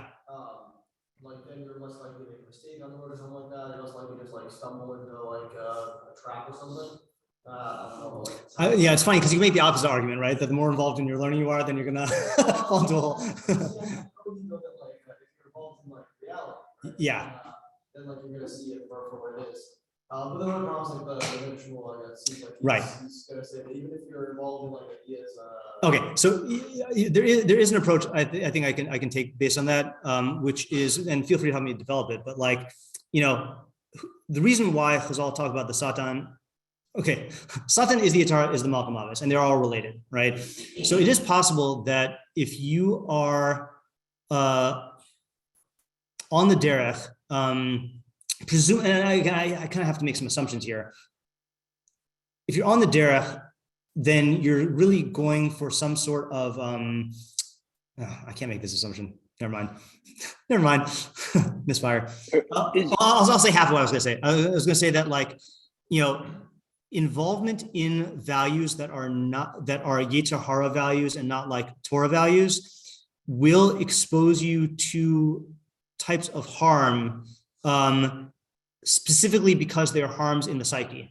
In other words, like we said before, I'll just use the example from the Mishnah that I quoted about Asay Torah Keva, right? So Rebbe's shot on that is, the Rambam on that says that if you, that you should basically have this relationship with Torah where, you say, I'll take care of my business responsibilities, but like if the deal goes through, it goes through. And if not, then I won't be harmed, right? So Rebbe asked the question, well, what do you mean won't be harmed? Like you should just like trust in God blindly that he's going to take care of your business things. Like that sounds like magical thinking. That's not like how bitachon works. And so his explanation is he said that someone who truly makes Torah keva will measure value in life based on Torah and the amount he can be involved in learning. He will not measure his own self-worth and his value and harm and benefit based on like losing out on a business deal. In other words, to that person, the person who has made Torah keva, then losing a business opportunity will not be perceived as a harm. He won't be harmed by it, So it's a litmus test idea.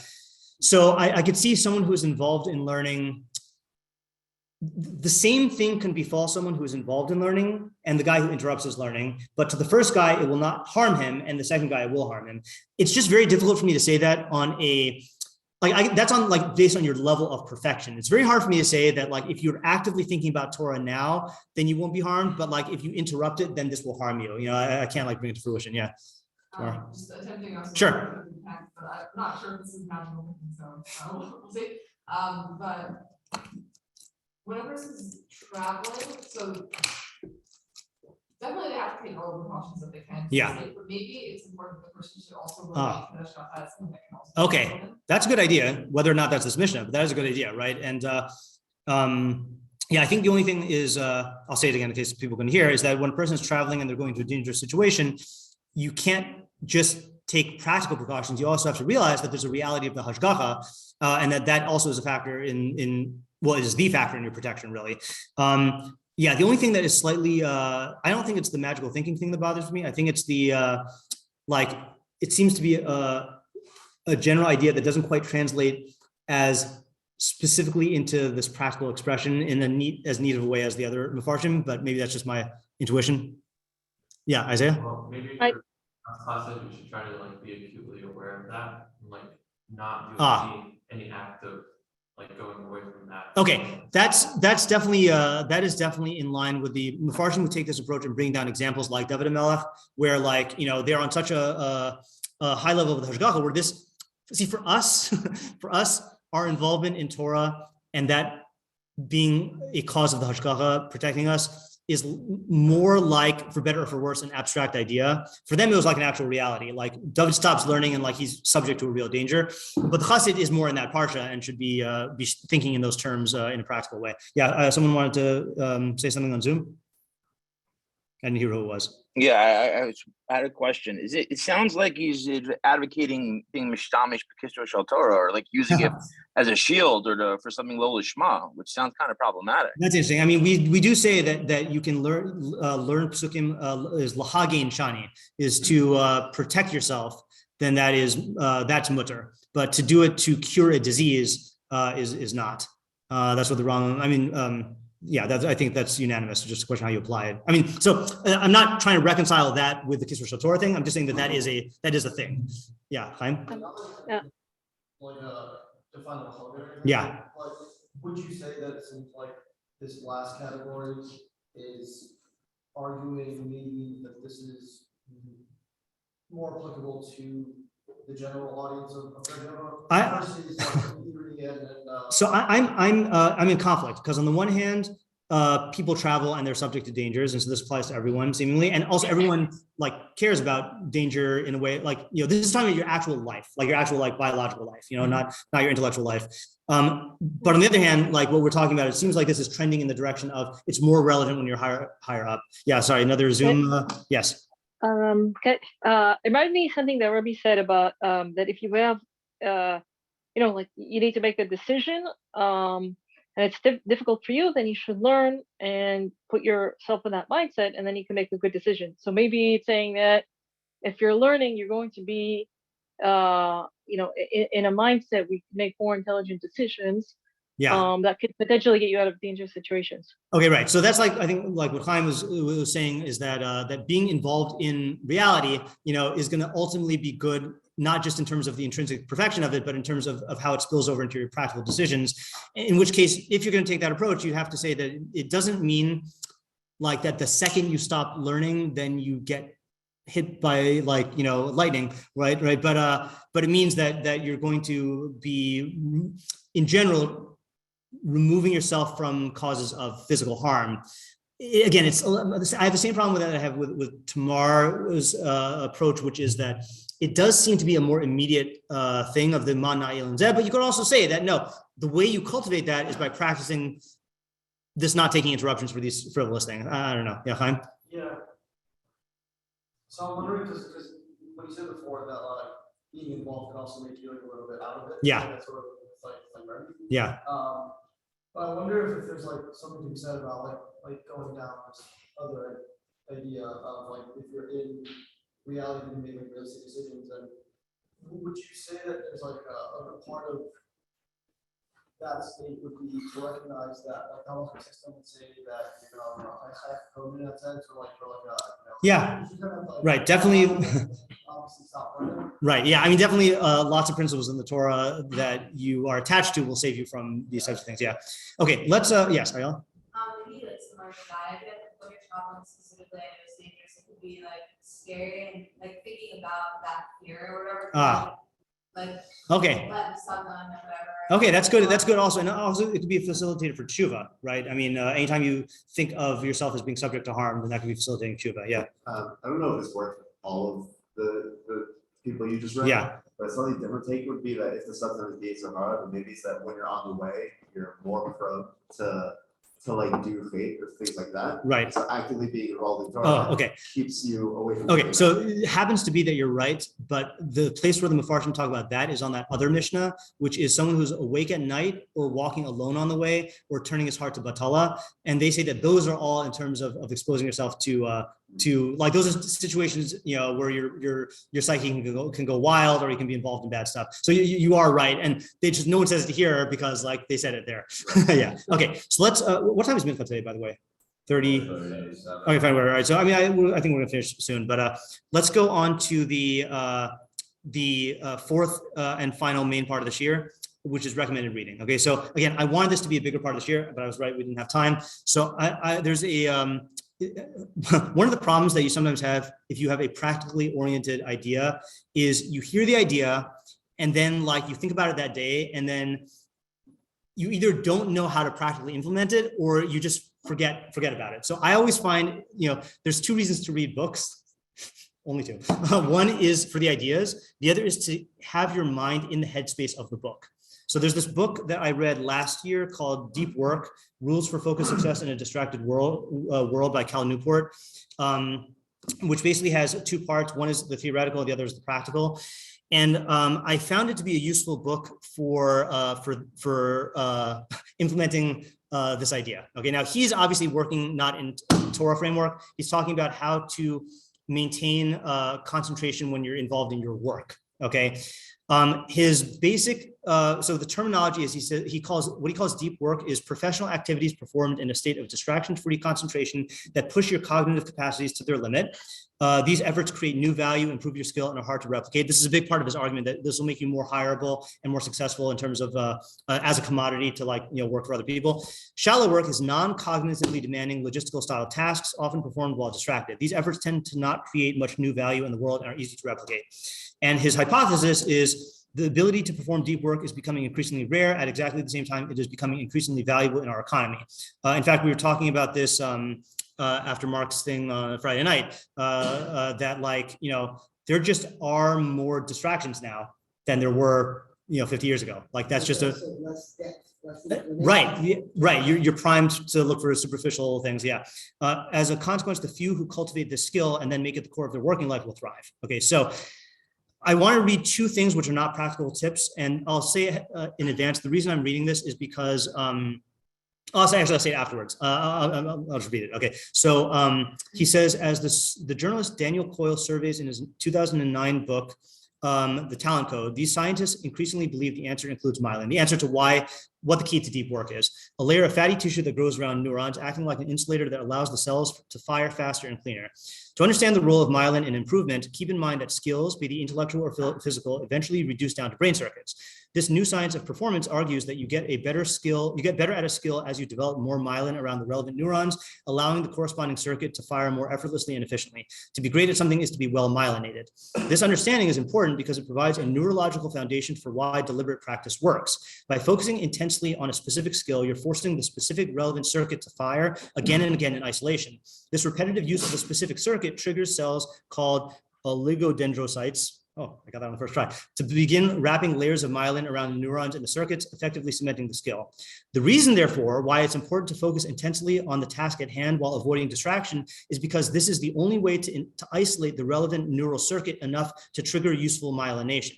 By contrast, if you're trying to learn a complex new skill, say SQL database management, don't know what that is, in a state of low concentration, perhaps you also have your Facebook feed open, you're firing too many circuits simultaneously and haphazardly to isolate the group of neurons you actually want to strengthen. Now, I'm not a scientist. I'm dependent on popular science for things like that. The reason why I'm reading this is because this is not just a matter, apparently, again, I'm relying on secondhand experts. This is not just a matter of you should focus more and not be distracted. There are actually brain changes that you can effectuate that will help you to do this. And by feeding the habit of getting distracted, you're making it more difficult. Now, I'm sure there's a lot of literature on this, but I want us to be aware that this is not, I think we tend to think of midos and moral development as exclusively psychological phenomena.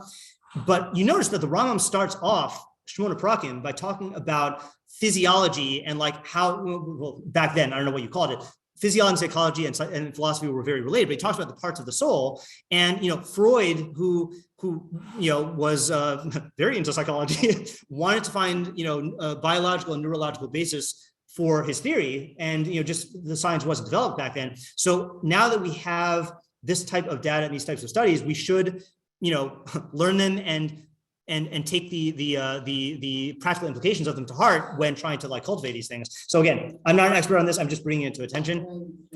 Yeah. I'm a little skeptical about this because you advocating more reading, and I think studies have shown they studied brains of geniuses.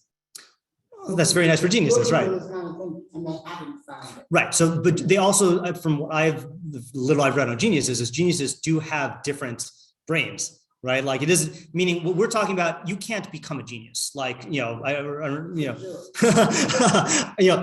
talking about how we can make, what do you call it? strides in this direction. So I don't know if geniuses are the best like Raya to go to. The Vilna Gaon only need to sleep like half an hour a night, but I don't think you should like do that. Okay. One more point from this. Sure. I kind of think that there's 3 blinds you can go with. Okay. The physical, the psychological, and the metaphysical. Yeah, and there's an interplay. I'm not trying to discount the other two. I'm just right. The real one here is more the metaphysical. Yes, there may be some physicality to it. There certainly is some psychologicality to it, if you will. Yeah. But it seems like the bracha from HaKadosh Baruch Hu that your neshama will improve is the key factor. Okay, so I'll ask. I'll just ask: is there a nafkamina, or is it just in terms of the way you view it in your mind? Okay, because I think I think the nafkamina is. You should use whatever tools are at your disposal. And, I'll give you a weird raya from someone who's not a chassid or a tzaddik, is Nebuchadnezzar. Okay, so if you look at Nebuchadnezzar in Sefer Daniel, in the second parak, when he has his dream and he forgets it and doesn't know how to interpret it, he calls, it lists 4 types of like Aramaic terms for different types of like experts, like the stargazers and the doctors, and the psychologists. This is like how the Malbim explains it. He calls all of these individuals and asks them to interpret his dream. And I believe it's the Malbim or the Ralbag a while ago, who says, you see the Chacham of Nebuchadnezzar, and Nebuchadnezzar is a polarizing figure. He was a Chacham and a Rasha, but you see the Chacham of Nebuchadnezzar that he realized that dreams are caused by different things. And there is a medical framework to assess dreams and a psychological framework. And they thought astrology was real, an astrological framework, magicians. And he wanted to cover all the bases and just try to attack it from every single discipline that he could, because you don't know what's going to work. And I think the same thing with behavior. And yes, mitos is definitely a thing and metaphysics is definitely a thing, but physics is also, not physics, physiology is also a thing. And I think we just, for the nafkamina, I think we need to like take into account all of them. Okay, one more quick thing here. He says, later on in the book, he says, an interesting explanation comes from Sophie Leroy, a business professor at University of Minnesota, in a 2009 paper titled, intriguingly, Why is it so hard to do my work? Leroy introduced an effect she called attention residue. In the introduction to this paper, she noted that other researchers have studied the effect of multitasking, trying to accomplish multiple tasks simultaneously on performance, but that in the modern knowledge work office, once you get to a high enough level, it was more common to find people working on multiple projects sequentially. Going from one meeting to the next, starting to work on one project, and soon after having to transition to another is just part of life in organizations, Leroy explains. The problem this research identifies with this work strategy is that when you switch from some task A to another task B, your attention doesn't immediately follow. A residue of your attention remains stuck thinking about the original task. This residue gets especially thick if your work on task A was unbounded and of low intensity before you switched. But even if you finish task A before moving on, your attention remains divided for a while. Leroy studied the effects of this attention residue on performance by forcing task switches in the laboratory. In one such experiment, for example, she started her subjects working on a set of word puzzles. In one of the trials, she would interrupt them and tell them that they needed to move on to a new and challenging task, in this case, reading resumes and making hypothetical hiring decisions. In other trials, she let the subjects finish the puzzles before giving them the next task. In between puzzling and hiring, she would deploy a quick lexical decision game about words to quantify the amount of residue left from the first task. The results from this and her similar experiments were clear. People experiencing attention residue after switching tasks are likewise to demonstrate poor performance on that next task. And the more intense the residue, the worse the performance. And I've read about this in other books as well. Again, I'm not a scientist, but it does seem like the more you dilute your attention by taking these frequent interruptions and having other conversations or checking your phone or talking about trees, then it's going to interfere with your ability to focus back on the learning. One more excerpt, I think that's it, is, so it's funny, this chapter starts off with this guy, a friend of his who does daf yomi. Okay, he says this guy who was Baal Tshuva and he was very smart. He had 3 different Harvard degrees, but he said that I was always impressed by like the Talmud, and he like dedicated to himself to like doing daf yomi every morning in like a learning group for like an hour, And he said, like, that's what helped him with this deep work. So this is where he swoops in and says, the ability to concentrate intensively is a skill that must be trained. This idea might sound obvious once it's pointed out, but it represents a departure from how most people understand such matters. In my experience, it's come to treat undistracted concentration as a habit, like flossing, something that's good for you, you know how to do and know, okay, this is scanned wrong. and know that you've been neglecting it due to lack of motivation. This mindset is appealing because it implies you can transform your working life from distracted to focus overnight if you can simply muster enough motivation.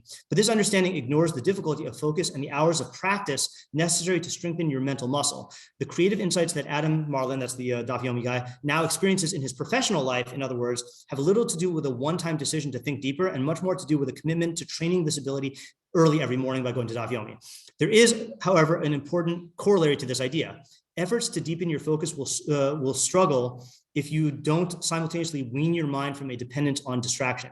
Much in the I scanned this on my phone, so I think it's messed up. Much in the same way that athletes must take care of their bodies outside of their training sessions, you'll struggle to achieve the deepest levels of concentration if you spend the rest of your time fleeing the slightest hint of boredom. So one of the big parts of the chapter here is we get so conditioned. Oh, sorry. Yeah, this is the last expert part of the same thing. Once your brain has been accustomed to take to on-demand distraction, it's hard to shake the addiction even when you want to concentrate. To put this more concretely, if every moment of potential boredom in your life, say having to wait 5 minutes in line or sitting alone in a restaurant until a friend arrives, if every moment is relieved with a quick glance at your smartphone, then your brain has likely been rewired to a point where it's not ready for deep work, even if you regularly schedule time to practice this concentration. So the reason why I'm bringing these excerpts in addition to just trying to encourage you to read the book, is because you see from here, and this is a big argument in his book, is this is not just something you practice while you're learning. This is something you need to practice when you're working as well. And this is something you need to practice when you are bored, thinking that I can implement this Pirkei Avos, but then when I'm waiting in line at Gourmet Glatt, checking my phone anytime I get bored, you think that those are unrelated, but they're not. You are making it so that you cannot tolerate, boredom or being free from distraction, and that's going to make it harder for you to work, to learn effectively and have deep work in your learning. Also, don't think that this mishnah is only useful for your learning, that if you cultivate the ability to concentrate deeply in your learning, it will also be applicable to your work, and it'll make you more productive and better in your work as well. And what I didn't get into, which I really wanted to, is he goes through, again, the whole second half of the book is practical ways to do this. So he talks, for example, about the, 4 approaches to cultivating deep work. There's the monastic approach. There's certain people who just don't own phones and are not on social media and stuff. He says that's unrealistic for most people. Then there's the bimodal approach, which he uses Carl Jung as an example, where Jung had this cabin that he would basically go and spend several days a week there doing all of his work, and then come back and do his family stuff. So that's also less accessible. And then there's being kovei itin, and being very makpid about the kovei itin. And there's lots and lots of different practical things that I think are useful for this and for your other life. And he also has if you just type in deep work, Cal Newport, he has a whole system of called a time block planner, which I know that I've discussed. I think if you talk to Yaakov Eiferman, that was a thing that we worked with, and he's found it successful to help you achieve maximum deep work in your day-to-day life. Okay, so let's summarize and conclude. Okay, so we had 4 basic approaches, right? First approach was the Meiri, which the basic idea was that don't think that casual learning can be interrupted willy-nilly and that it's harmless. Okay, really, anytime you are involved in learning and you interrupt, even if it's casual and even if it's necessary, you are giving into that part of yourself that wants to throw off the yoke of Torah and making yourself more prone to getting drawn away. Okay, and I think that resonates differently now that we've talked about what this does to your brain and your penchant for distraction. And the mischayef benafsho is that you are in the immediate not learning, so don't tell yourself you're learning when you're not learning. And then in the long run, you're going to make yourself more prone to avoiding learning or to escaping from learning at every chance. Okay, the Bravanel took the approach of mischayef benafsho is that you are making a clear decision to pull the life support of your rational soul when it is involved in learning by making the tafel into the ikr. And the shear for that is you get involved in that distraction enough to the point where it impairs your learning, whether through forgetting, through making mistakes, something like that. And so you have to be wary about the magnitude of your distraction and what it's doing to your and being bocher in that. Realize it's a choice, okay? And we said that that's a lower bar because you could talk about window dog without getting like pulled out of your learning.